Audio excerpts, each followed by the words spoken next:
One winter's night, when the cold wind blew, the engines found it hard to sleep.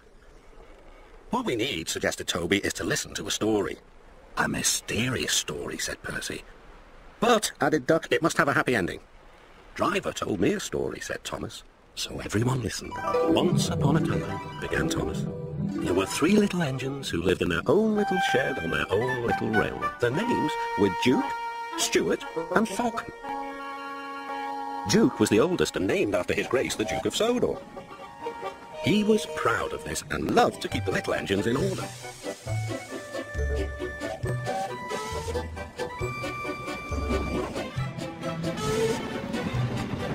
Whenever they did anything that Duke thought wrong, he would say that would never suit his grace. Other engines came and went, but Duke outlasted them all. Stuart and Falcon used to call him Granpuff.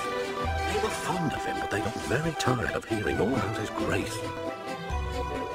Sometimes they would tease him and chant, "Engines come, engines go, Granpuff goes on forever." "You impertinent scallywags," Duke would say. "Whatever are you engines coming to?" "Never mind, Granpuff, we're only young ones." "Well, you'd better mind, unless you want to end up like Smudger." "Ooh, Granpuff, whatever happened?" "Smudger," said Duke, "was a show-off. He rode roughly and often came off the rails.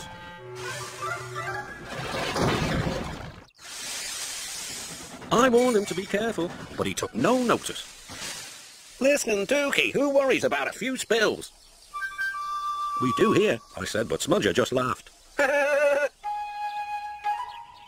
Until one day, manager said he was going to make him useful at last. Smudger stopped laughing then. "Why? What did he do?" "He turned him into a generator. He's still there behind our shed. He'll never move again." After that, Stuart and Falcon became really useful engines, and all 3 were happy together for many years.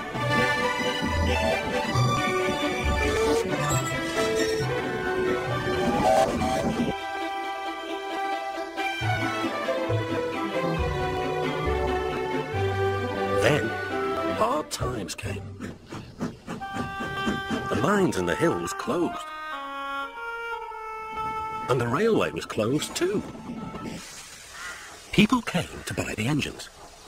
"Well, take Stuart and Falcon."